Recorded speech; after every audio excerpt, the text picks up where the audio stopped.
O grande conflito. Capítulo 1. Predito o destino do mundo. Ah, se tu conhecesses também, ao menos neste teu dia, o que à tua paz pertence. Mas agora isto está encoberto aos teus olhos, porque dias virão sobre ti, em que os teus inimigos te cercarão de trincheiras, e te sitiarão, e te estreitarão de todas as bandas, e te derribarão, a ti e aos teus filhos que dentro de ti estiverem, e não deixarão em ti pedra sobre pedra, pois que não conheceste o tempo da tua visitação. Lucas 19, 42-44. Do cimo do Monte das Oliveiras, Jesus olhava sobre Jerusalém. Lindo e calmo era o cenário que diante dele se desdobrava. Era o tempo da Páscoa, e de todas as terras, os filhos de Jacó se haviam ali reunido para celebrar a grande festa nacional.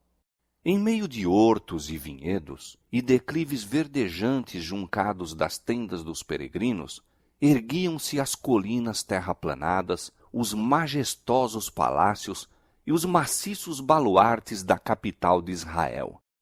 A filha de Sião parecia dizer em seu orgulho: estou assentada como rainha e não verei o pranto. Sendo ela tão formosa então e julgando-se tão segura do favor do céu como quando, séculos antes, o trovador real cantara, formoso de sítio e alegria de toda a terra é o monte de Sião, a cidade do grande rei. Bem à vista estavam os magnificentes edifícios do templo. Os raios do sol poente iluminavam a brancura de neve de suas paredes de mármore e punham reflexos no portal de ouro, na torre e pináculo. Qual perfeição da formosura! Levantava-se ele como o orgulho da nação judaica. Que filho de Israel poderia contemplar aquele cenário sem um estremecimento de alegria e admiração? Entretanto, pensamentos muito diversos ocupavam a mente de Jesus. Quando ia chegando, vendo a cidade, chorou sobre ela. Por entre o universal regozijo de sua entrada triunfal, enquanto se agitavam ramos de palmeiras, enquanto alegres hosanas despertavam ecos nas colinas, e milhares de vozes o aclamavam rei, o Redentor do mundo achava-se oprimido por súbita e misteriosa tristeza. Ele, o Filho de Deus, o prometido de Israel, cujo poder vencera a morte e do túmulo chamara a seus cativos, estava em pranto, não em consequência de uma mágoa comum, senão de agonia intensa e irreprimível. Suas lágrimas não eram por si mesmo, posto que bem soubesse para onde seus passos o levariam. Diante dele jazia o Getsêmani, cenário de sua próxima agonia. Estava também à vista a Porta das Ovelhas, através da qual durante séculos tinham sido conduzidas as vítimas para o sacrifício e que se lhe deveria abrir quando fosse, como um cordeiro, levado ao matadouro. Não muito distante estava o Calvário, o local da crucifixão.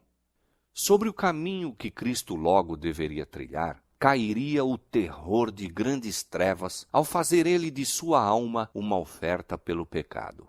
Todavia, não era a contemplação destas cenas que lançava sobre ele aquela sombra em tal hora de alegria. Nenhum sinal de sua própria angústia sobre-humana nublava aquele espírito abnegado. Chorava pela sorte dos milhares de Jerusalém, por causa da cegueira e impenitência daqueles que ele viera abençoar e salvar. A história de mais de 1000 anos do favor especial de Deus e de seu cuidado protetor manifestos ao povo escolhido estava patente aos olhos de Jesus. Ali estava o Monte Moriá, onde o filho da promessa, como vítima submissa, havia sido ligado ao altar, emblema da oferenda do Filho de Deus. Ali, o concerto de bênçãos e a gloriosa promessa messiânica tinham sido confirmados ao Pai dos crentes. Ali as chamas do sacrifício, ascendendo da ira de Ornã para o céu, haviam desviado a espada do anjo destruidor, símbolo apropriado do sacrifício e mediação do Salvador em prol do homem culpado. Jerusalém fora honrada por Deus acima de toda a terra, Sião fora eleita pelo Senhor, que a desejara para a sua habitação. Ali, durante séculos, santos profetas haviam proferido mensagens de advertência. Sacerdotes ali haviam agitado os turíbulos, e a nuvem de incenso com as orações dos adoradores subira perante Deus. Ali, diariamente, se oferecera o sangue dos cordeiros mortos, apontando para o vindouro Cordeiro de Deus. Ali, Jeová revelara sua presença na nuvem de glória sobre o propiciatório. Repousara ali a base daquela escada mística, ligando a terra ao céu. Escada pela qual os anjos de Deus desciam e subiam, e que abria ao mundo o caminho para o lugar santíssimo. Houvesse Israel, como nação, preservado a aliança com o céu, Jerusalém teria permanecido para sempre como eleita de Deus. Mas a história daquele povo favorecido foi um registro de apostasias e rebelião. Haviam resistido à graça do céu, abusando de seus privilégios e menosprezado as oportunidades. Posto que Israel tivesse zombado dos mensageiros de Deus, desprezado suas palavras e perseguido seus profetas, ele ainda se lhes manifestara como o Senhor, Deus misericordioso e piedoso, tardio em iras e grande em beneficência e verdade. Apesar das repetidas rejeições, sua misericórdia continuou a interceder. Com mais enternecido amor que o de pai pelo filho de seus cuidados, Deus lhes havia enviado sua palavra pelos seus mensageiros, madrugando e enviando-lhes, porque se compadeceu de seu povo e da sua habitação. Quando admoestações, rogos e censuras haviam falhado, enviou-lhes o melhor dom do céu. Mais ainda, derramou todo o céu naquele único dom. O próprio Filho de Deus foi enviado para instar com a cidade impenitente. Foi Cristo que trouxe Israel como uma boa vinha do Egito. Sua própria mão havia lançado fora os gentios de diante deles. Plantou-a em um outeiro fértil. Seu protetor cuidado cercara-a em redor. Enviou seus servos para cultivá-la. Que mais se poderia fazer à minha vinha, exclama ele, que eu não lhe tenha feito? Posto que quando ele esperou que desse uvas, veio a produzir uvas bravas. E ainda, com esperança compassiva de encontrar frutos, veio em pessoa à sua vinha, para que porventura pudesse ser salva da destruição. Cavou em redor dela, podou-a e protegeu-a. Foi incansável em seus esforços para salvar esta vinha que ele próprio plantara.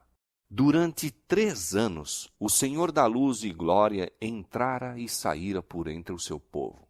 Ele andou fazendo o bem e curando a todos os oprimidos do diabo, aliviando os quebrantados de coração, pondo em liberdade os que se achavam presos, restaurando a vista aos cegos, fazendo andar os coxos e ouvir aos surdos, purificando os leprosos, ressuscitando mortos e pregando o evangelho aos pobres.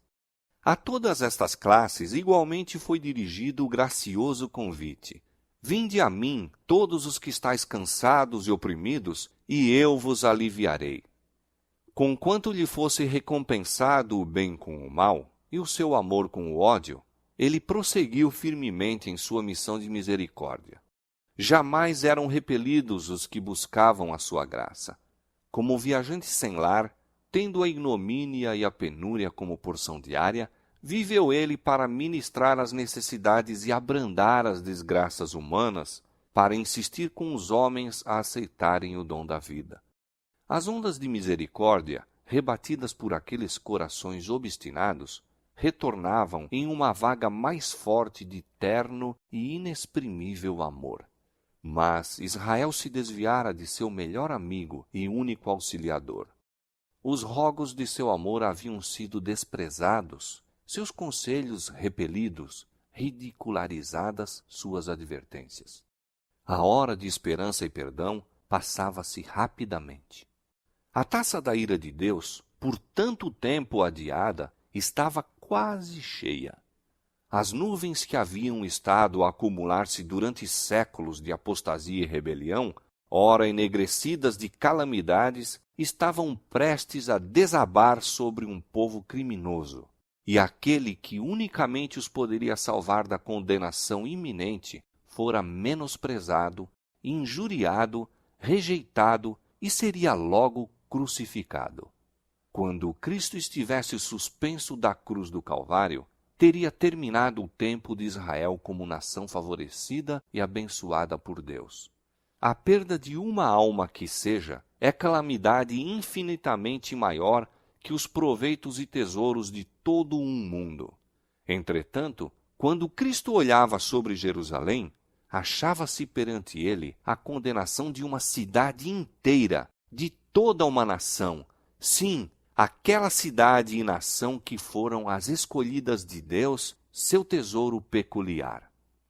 Olhando através dos séculos futuros, via o povo do concerto espalhado em todos os países, semelhantes aos destroços de um naufrágio em uma praia deserta.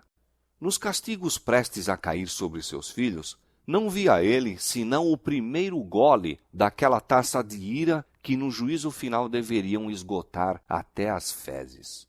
A piedade divina, o terno amor encontraram a expressão nestas melancólicas palavras. Jerusalém, Jerusalém, que matas os profetas e apedrejas os que te são enviados. Quantas vezes quis eu ajuntar os teus filhos, como a galinha junta os seus pintos debaixo das asas, e tu não quiseste. Ó, se houveras conhecido, como nação favorecida acima de todas as outras, o tempo de tua visitação e as coisas que pertencem à tua paz. Tenho contido o anjo da justiça, tenho-te convidado ao arrependimento, mas em vão. Não é meramente a servos, enviados e profetas que tens repelido e rejeitado, mas ao Santo de Israel, teu Redentor. Se és destruída, tu unicamente és a responsável, e não queres vir a mim para terdes vida. Cristo viu em Jerusalém um símbolo do mundo endurecido na incredulidade e rebelião e apressando-se ao encontro dos juízos retribuidores de Deus. As desgraças de uma raça decaída, oprimindo-lhe a alma, arrancavam de seus lábios aquele clamor extremamente amargurado. Viu a história do pecado traçada pelas misérias, lágrimas e sangue humanos. O coração moveu-se-lhe de infinita compaixão pelos aflitos e sofredores da terra. Angustiava-se por aliviar a todos. Contudo, mesmo a sua mão não poderia demover a onda das desgraças humanas. Poucos procurariam a única fonte de auxílio. Ele estava disposto a derramar a alma na morte, a fim de colocar a salvação ao seu alcance. Poucos, porém, viriam a ele para que pudessem ter vida. A majestade dos céus em pranto, o Filho do infinito Deus, perturbado em espírito, curvado em angústia. Esta cena encheu de espanto o céu inteiro. Revela-nos a imensa malignidade do pecado. Mostra quão árdua a tarefa é, mesmo para o poder infinito, salvar ao culpado das consequências da transgressão da lei de Deus. Jesus, olhando para a última geração, viu o mundo envolto em engano semelhante ao que causou a destruição de Jerusalém. O grande pecado dos judeus foi rejeitarem a Cristo. O grande pecado do mundo cristão seria rejeitarem a lei de Deus, fundamento de seu governo no céu e na terra. Os preceitos de Jeová seriam desprezados e anulados. Milhões na servidão do pecado, escravos de Satanás, condenados a sofrer a segunda morte, recusar-se-iam a escutar as palavras de verdade no dia de sua visitação. Terrível cegueira, estranha presunção. 2 dias antes da Páscoa, quando Cristo pela última vez se havia afastado do templo, depois de anunciar a hipocrisia dos príncipes judeus, novamente sai com os discípulos para o Monte das Oliveiras e assenta-se com eles no declive relvoso, sobranceiro à cidade. Mais uma vez contempla seus muros, torres e palácios. Mais uma vez se lhe depara o templo em seu deslumbrante esplendor, qual diadema de beleza a coroar o monte sagrado. 1000 anos antes, o salmista engrandecera o favor de Deus para com Israel, fazendo da casa sagrada deste a sua morada. Em Salém está o seu tabernáculo, e a sua morada em Sião. Elegeu a tribo de Judá, o monte de Sião, que ele amava, e edificou o seu santuário como aos lugares elevados. O primeiro templo fora erigido durante o período mais próspero da história de Israel. Grandes armazenamentos de tesouros para este fim haviam sido acumulados pelo rei Davi e a planta para sua construção fora feita por inspiração divina. Salomão, o mais sábio dos monarcas de Israel, completara a obra. Este templo foi o edifício mais magnificente que o mundo já viu. Contudo, o Senhor declarou pelo profeta Ageu, relativamente ao segundo templo: a glória desta última casa será maior do que a da primeira. Farei tremer todas as nações, e virá o desejado de todas as nações, e encherei esta casa de glória, diz o Senhor dos Exércitos. Depois da destruição do templo por Nabucodonosor, foi reconstruído aproximadamente 500 anos antes do nascimento de Cristo por um povo que de um longo cativeiro voltara a um país devastado e quase deserto. Havia então entre eles homens idosos que tinham visto a glória do templo de Salomão e que choraram junto aos alicerces do novo edifício porque devesse ser tão inferior ao antecedente. O sentimento que prevalecia é vividamente descrito pelo profeta. Quem há entre vós que, tendo ficado, viu esta casa na sua primeira glória? E como a vedes agora? Não é esta como nada em vossos olhos, comparada com aquela?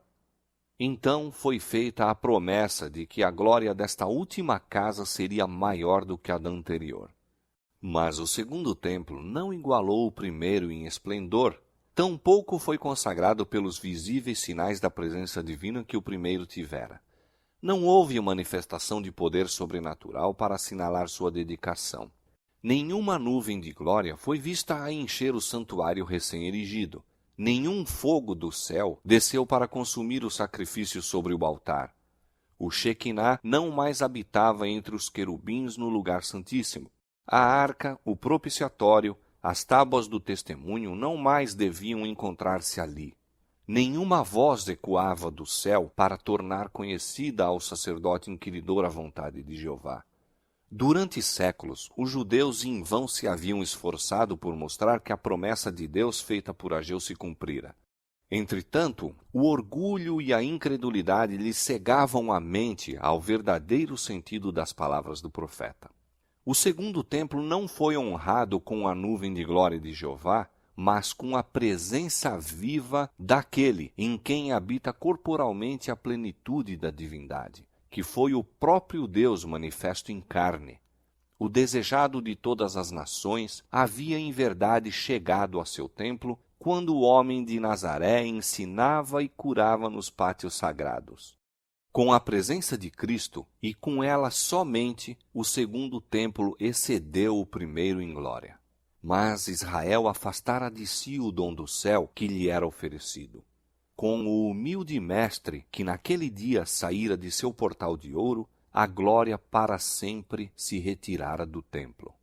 Já eram cumpridas as palavras do Salvador: eis que a vossa casa vai ficar-vos deserta. Os discípulos ficaram cheios de espanto e admiração ante a profecia de Cristo acerca da subversão do templo e desejavam compreender melhor o significado de suas palavras. Riquezas, trabalhos e perícia arquitetônica haviam durante mais de 40 anos sido liberalmente expendidos para salientar os seus esplendores. Herodes, o Grande, nele empregara prodigamente tanto riquezas romanas como tesouros judeus, e mesmo o imperador do mundo o tinha enriquecido com seus dons. Blocos maciços de mármore branco, de tamanho quase fabuloso, proveniente de Roma para este fim, formavam parte de sua estrutura, e para eles chamaram os discípulos a atenção do Mestre, dizendo: olha que pedras e que edifícios! A estas palavras deu Jesus a solene e surpreendente resposta: em verdade vos digo que não ficará aqui pedra sobre pedra que não seja derribada. Com a subversão de Jerusalém, os discípulos associaram os fatos da vinda pessoal de Cristo em glória temporal a fim de assumir o trono do império do universo, castigar os judeus impenitentes e libertar a nação do jugo romano. O Senhor lhes dissera que viria a segunda vez. Daí, com a menção do juízo sobre Jerusalém, volveram o pensamento para aquela vinda, e, como estivessem reunidos em torno do Salvador sobre o Monte das Oliveiras, perguntaram: quando serão essas coisas, e que sinal haverá da tua vinda e do fim do mundo? O futuro estava misericordiosamente velado aos discípulos. Houvessem eles, naquela ocasião, compreendido perfeitamente os dois terríveis fatos, os sofrimentos e morte do Redentor e a destruição de sua cidade e templo, teriam sido dominados pelo terror. Cristo apresentou diante deles um esboço dos importantes acontecimentos a ocorrerem antes do final do tempo. Suas palavras não foram então completamente entendidas, mas a significação ser-lhes-ia revelada quando seu povo necessitasse da instrução nelas dada. A profecia que ele proferiu era dupla em seu sentido. Ao mesmo tempo em que prefigurava a destruição de Jerusalém, representava igualmente os terrores do último grande dia. Jesus declarou aos discípulos que o escutavam os juízos que deveriam cair sobre o apóstata Israel e especialmente o castigo retribuidor que lhe sobreviria por sua rejeição e crucifixão do Messias. Sinais inequívocos procederiam à terrível culminação. A hora temida viria súbita e celeremente, e o Salvador advertiu a seus seguidores: quando, pois, virdes que a abominação da desolação de que falou o profeta Daniel está no lugar santo, quem lê, entenda, então os que estiverem na Judéia fujam para os montes. Quando os símbolos idolátricos dos romanos fossem erguidos em terra santa, a qual ia um pouco além dos muros da cidade, então os seguidores de Cristo deveriam achar segurança na fuga. Quando fosse visto o sinal de aviso, os que desejavam escapar não deveriam demorar-se. Por toda a terra da Judéia, bem como em Jerusalém mesmo, o sinal para a fuga deveria ser imediatamente obedecido. Aquele que acaso estivesse no telhado não deveria descer à casa, mesmo para salvar os tesouros mais valiosos. Os que estivessem trabalhando nos campos ou nos vinhedos não deveriam tomar tempo para voltar a fim de apanhar a roupa exterior, posta de lado enquanto estavam a labutar no calor do dia. Não deveriam hesitar um instante para que não fossem apanhados pela destruição geral.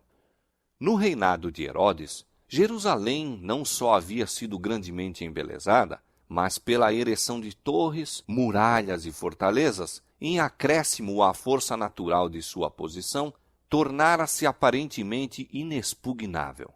Aquele que nesse tempo houvesse publicamente predito sua destruição, teria sido chamado, como Noé em sua época, doido alarmista.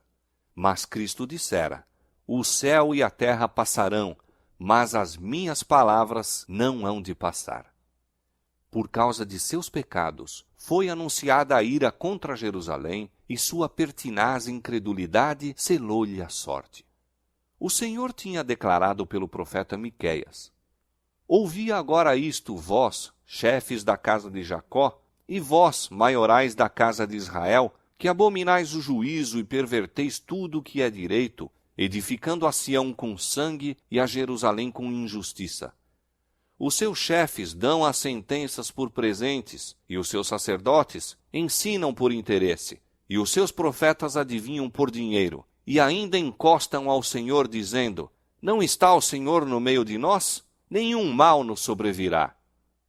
Estas palavras descreviam fielmente os habitantes de Jerusalém, corruptos e possuídos de justiça própria, pretendendo, embora observar rigidamente os preceitos da lei de Deus, estavam transgredindo todos os seus princípios.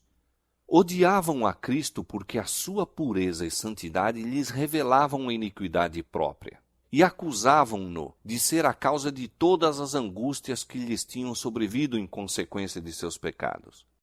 Posto que soubessem não ter ele pecado, declararam que sua morte era necessária para a segurança deles como nação.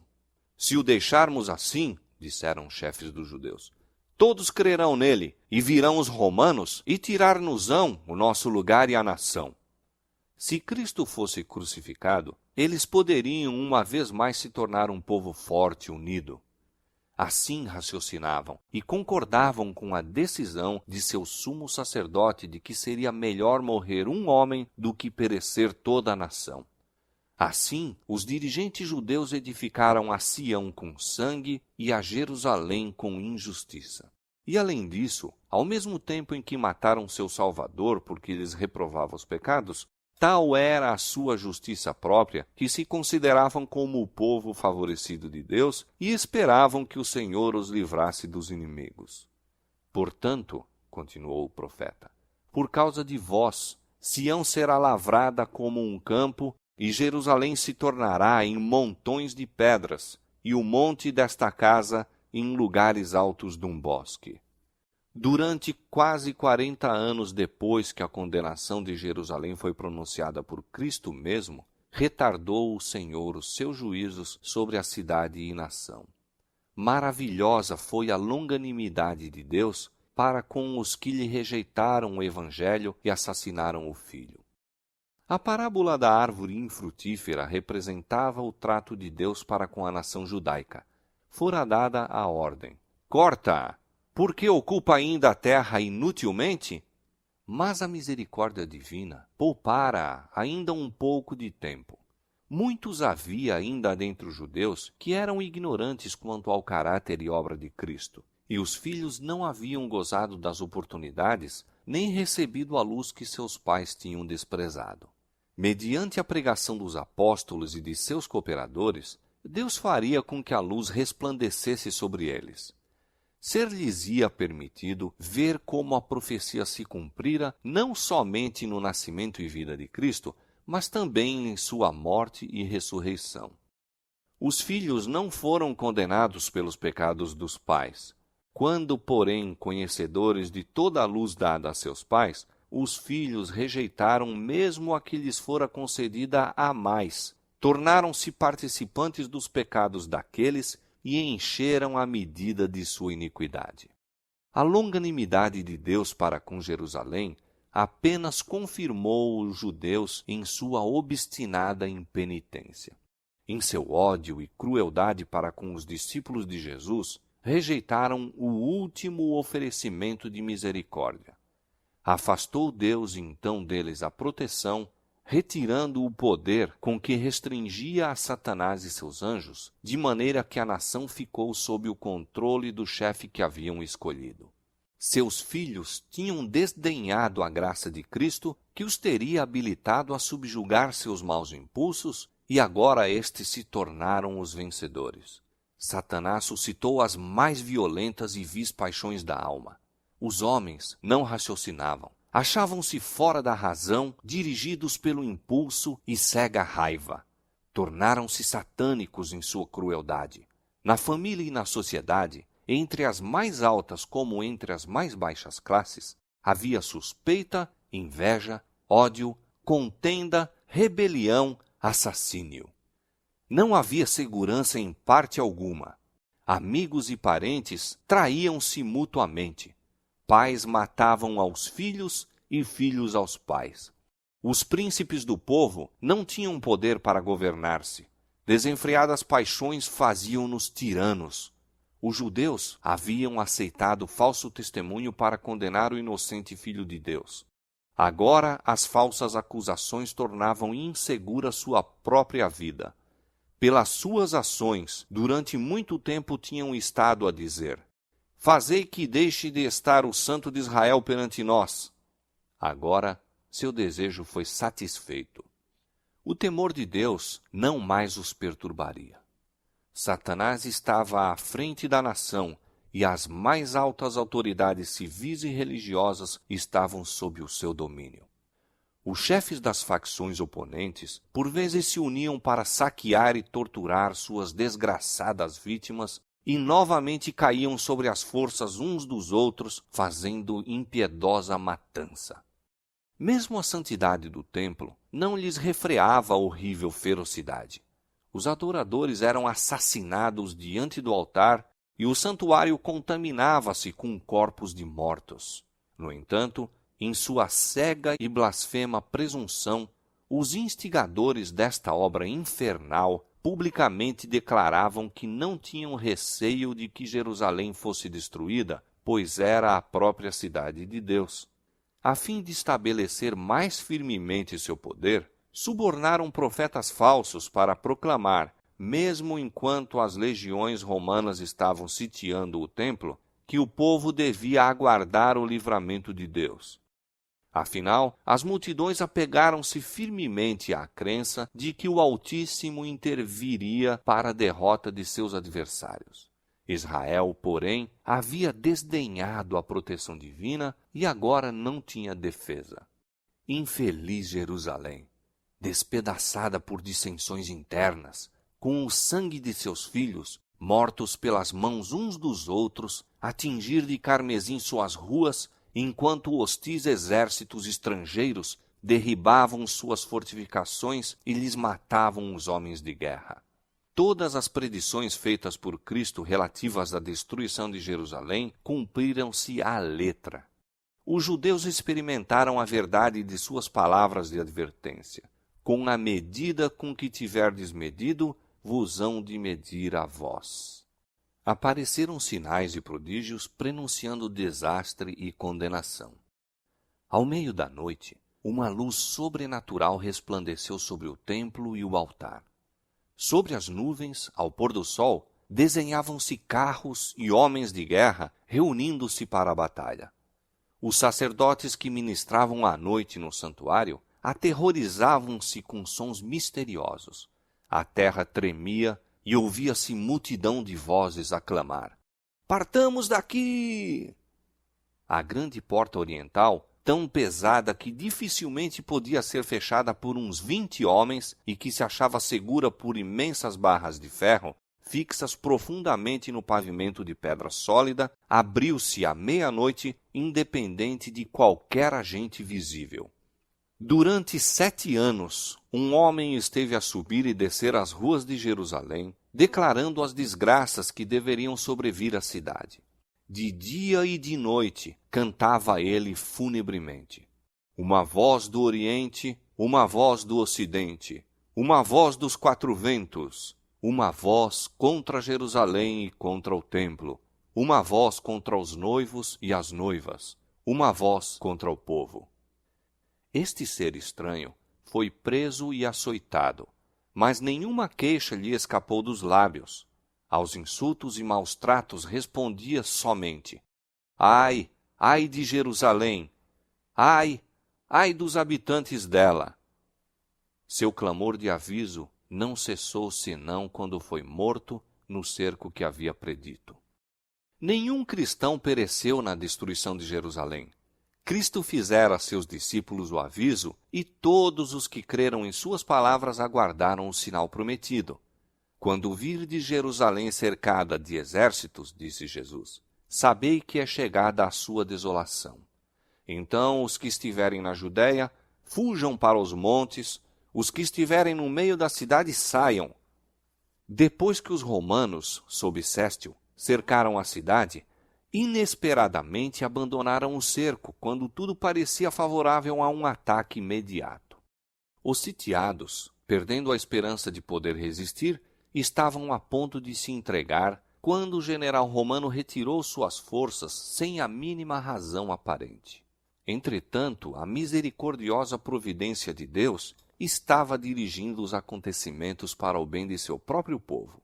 O sinal prometido fora dado aos cristãos expectantes e agora se proporcionou a todos oportunidade para obedecer ao aviso do Salvador. Os acontecimentos foram encaminhados de tal maneira que nem judeus nem romanos impediram a fuga dos cristãos. Com a retirada de Sestio, os judeus, fazendo uma surtida de Jerusalém, foram ao encalço de seu exército que se afastava.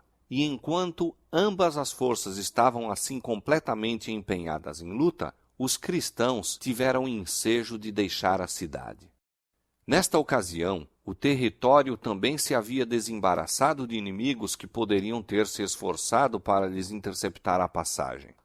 Na ocasião do cerco, os judeus estavam reunidos em Jerusalém para celebrar a festa dos tabernáculos, e assim os cristãos em todo o país puderam escapar sem ser molestados. Imediatamente fugiram para um lugar de segurança, a cidade de Pela, na terra de Pérea, além do Jordão. As forças judaicas, perseguindo Acéstio e seu exército, caíram sob sua retaguarda com tal ferocidade que o ameaçaram de destruição total. Foi com grande dificuldade que os romanos conseguiram efetuar a retirada. Os judeus escaparam quase sem perdas e, com seus despojos, voltaram em triunfo para Jerusalém. No entanto, este êxito aparente apenas lhes acarretou males. Inspirou-lhes aquele espírito de pertinaz resistência aos romanos que celeremente trouxe indescritível desgraça sobre a cidade sentenciada. Terríveis foram as calamidades que caíram sobre Jerusalém quando o cerco foi reassumido por Tito. A cidade foi assaltada na ocasião da Páscoa, quando milhões de judeus estavam reunidos dentro de seus muros. Suas provisões de víveres, que a serem cuidadosamente preservadas teriam suprido os habitantes durante anos, tinham sido previamente destruídas pela rivalidade e vingança das facções contendoras, e agora experimentaram todos os horrores da morte e a fome. Uma medida de trigo era vendida por 1 talento. Tão atrozes eram as consequências da fome que homens roíam o couro de seus cinturões e sandálias e a cobertura de seus escudos. Numerosas pessoas saíam da cidade à noite furtivamente para apanhar plantas silvestres que cresciam fora dos muros da cidade, se bem que muitos fossem agarrados e mortos com severas torturas. E muitas vezes os que voltavam em segurança eram roubados naquilo que haviam rebuscado com tão grande perigo. As mais desumanas torturas eram infligidas pelos que se achavam no poder, a fim de extorquir do povo atingido pela necessidade os últimos e escassos suprimentos que poderiam ter escondido. E tais crueldades eram frequentemente praticadas por homens que se achavam, aliás, bem alimentados e que simplesmente estavam desejosos de acumular um depósito de provisões para o futuro. Milhares pereceram pela fome e pela peste. A afeição natural parecia ter desaparecido. Maridos roubavam de sua esposa e esposas de seu marido. Viam-se filhos arrebatar o alimento da boca de seus pais idosos. A pergunta do profeta, pode uma mulher esquecer-se tanto de seu filho que cria? Recebeu dentro dos muros da cidade condenada a resposta. As mãos das mulheres piedosas cozeram os próprios filhos e serviram-lhes de alimento na destruição da filha de meu povo. Novamente se cumpriu a profecia de aviso, dada 14 séculos antes. E quanto à mulher mais mimosa e delicada entre ti, que de mimo e delicadeza nunca tentou pôr a planta de seu pé sobre a terra, será maligno o seu olho contra o homem de seu regaço, e contra seu filho e contra sua filha, e por causa de seus filhos que tiver, porque os comerás escondidas pela falta de tudo no cerco e no aperto com que o teu inimigo te apertará nas tuas portas. Deuteronômio, capítulo 28, versos 56 e 57. Os chefes romanos esforçaram-se por infundir terror aos judeus e assim fazê-los render-se. Os prisioneiros que resistiam ao cair presos eram açoitados, torturados e crucificados diante do muro da cidade. Centenas eram diariamente mortos desta maneira, e essa horrível obra prolongou-se até que ao longo do vale de Josafá e no Calvário se erigiram cruzes em tão grande número que mal havia espaço para mover-se entre elas. De tão terrível maneira foi castigada aquela espantosa maldição proferida perante o tribunal de Pilatos. O seu sangue caia sobre nós e sobre nossos filhos. Tito, de boa vontade, teria posto termo à terrível cena, poupando assim Jerusalém da medida completa de sua condenação. Ele se enchia de terror ao ver os corpos jazendo aos montes nos vales. Como alguém que estivesse em êxtase, olhava ele do cimo do Monte das Oliveiras ao templo magnificente e deu ordem para que nenhuma de suas pedras fosse tocada. Antes de tentar ganhar posse desta fortaleza, fez ardente apelo aos chefes judeus para não o forçarem a profanar com sangue o lugar sagrado. Se saíssem e combatessem em outro local, nenhum romano violaria a santidade do templo. O próprio Joséfo, com apelo eloquentíssimo, suplicou que se rendessem para se salvarem a si, a sua cidade e seu lugar de culto. Suas palavras, porém, foram respondidas com pragas amargas.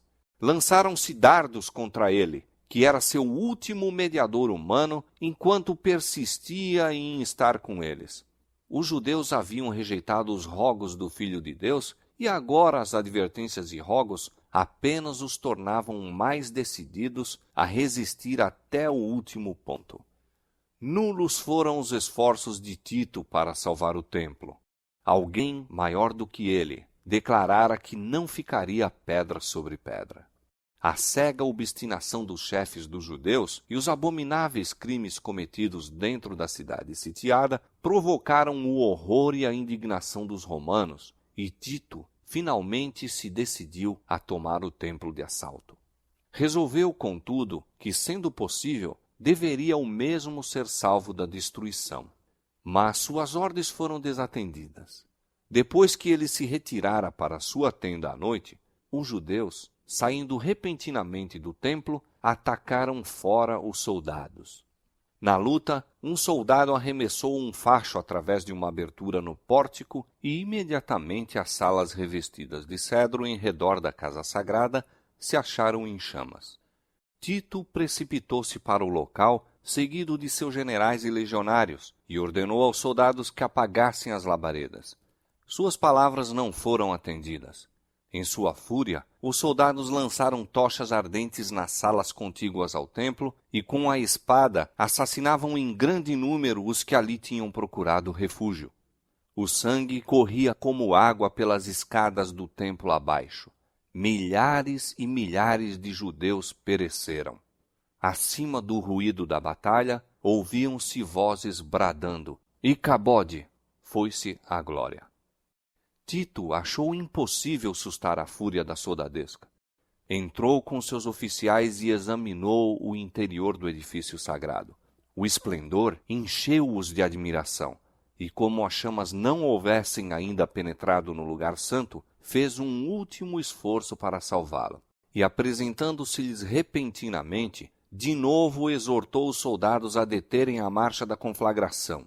O centurião Liberalis esforçou-se por impor obediência a seu estado-maior, mas o próprio respeito para com o imperador cedeu lugar à furiosa animosidade contra os judeus, ao excitamento feroz da batalha e à esperança insaciável do saque.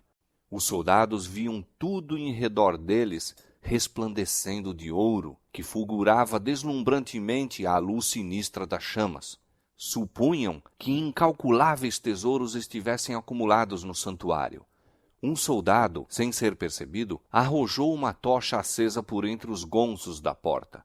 O edifício todo, em um momento, ficou em chamas. O denso fumo e o fogo obrigaram os oficiais a retirar-se, e o nobre edifício foi abandonado à sua sorte. Era um espetáculo pavoroso aos romanos. E que seria ele para os judeus? Todo o cimo da colina que dominava a cidade chamejava como um vulcão. Um após outro caíram os edifícios com tremendo fragor e foram absorvidos pelo ígneo abismo. Os tetos de cedro assemelhavam-se a lençóis de fogo.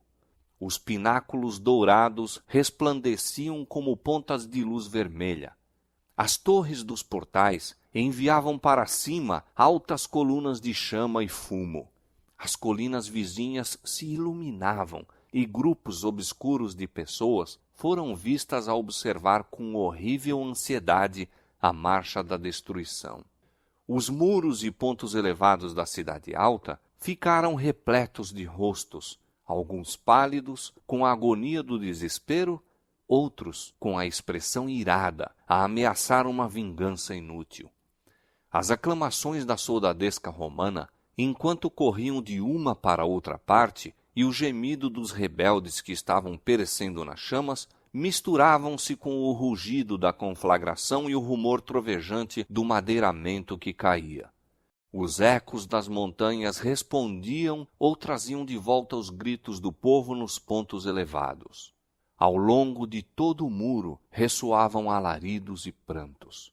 Homens que estavam a expirar pela fome reuniam sua força restante para proferir um grito de angústia e desolação.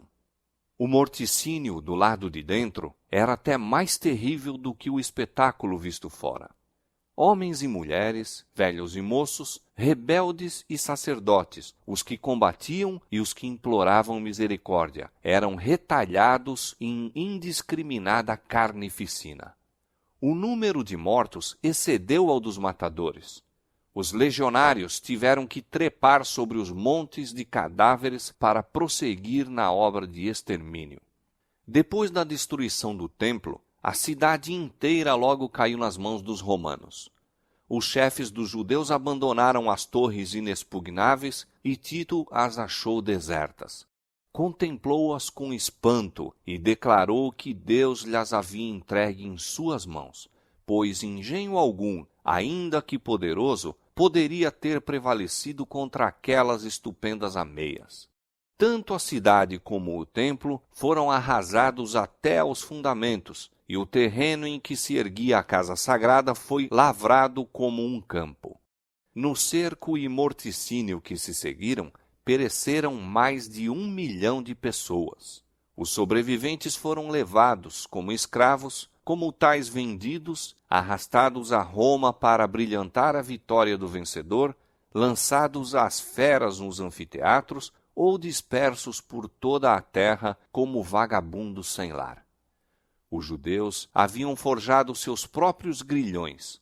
Eles mesmos encheram a taça da vingança.